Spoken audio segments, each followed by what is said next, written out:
حالتون چطوره؟ شیده از آسرا تاروت پرشین در خدمت شما هستم.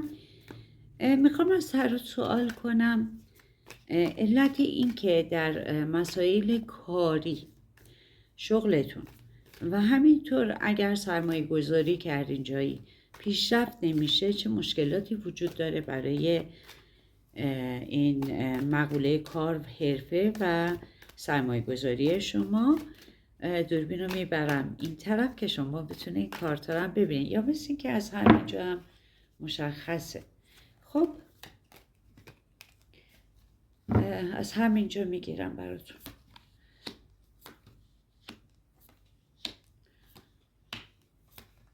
کارتا رو یک به یک نشونتون میدم.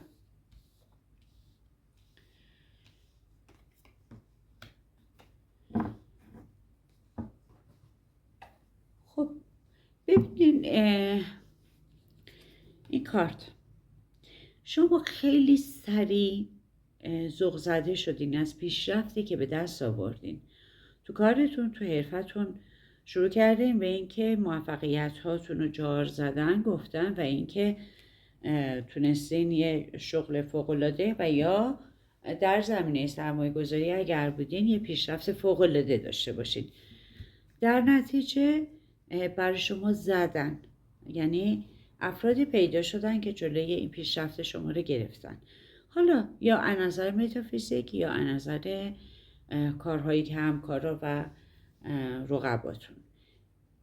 در حال حاضر، حالا ریشه یابیش میکنم براتون، در حال حاضر نشون میده از نظر مالی زیاد در وضعیت درستی نیستین، حتی از نظر حرفه ممکنه بیکار باشین. خیلی دارین تلاش میکنین برای به دست آوردن یک شغل بهتر و یا جبران این خسارتی که به شما زده شد، یعنی یک جور ورشکستگی، یک جور خسارت شغلی، هر جوری که در شغل یا سرمایه گذاری هم که گفتم الان تردید دارین. خب من میخوام ببینم که اینا رو جمع میکنم، ببینم که مشکل کجاست، مشکل رو پیدا کنم براتون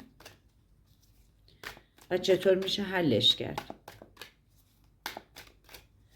البته بهتون گفتم که در ابتدای همین ریدینگ که نباید موفقیت هاتون رو به گونه ای که انگار برای کسی میخواین پوز بدین، موفقیت هاتون رو به این شکل جار بزنین، چون درد سر میشه براتون دیگه. حالا ببینیم مشکل قضیه کجاست. مشکل الان در حال حاضر تردید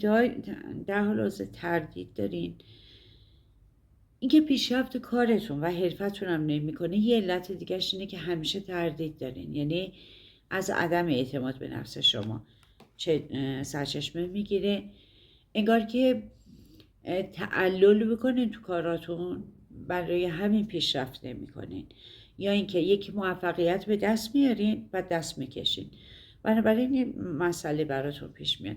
ولی خب باید حواستون باشه که همون چیزی که بهتون گفتم، از نظر متافیزیکی هم چشم میخورین، بنابراین خوشحالیاتون رو جار نزنید. بلا که مسئله شما اینه اگر در شغل و حرفه هستین، یعنی کاری نیت کردین، اینه که رئیستون ازتون رضایت نداره و اگر در مقوله سرمایه گذاری هست نیازمند حمایت هستین.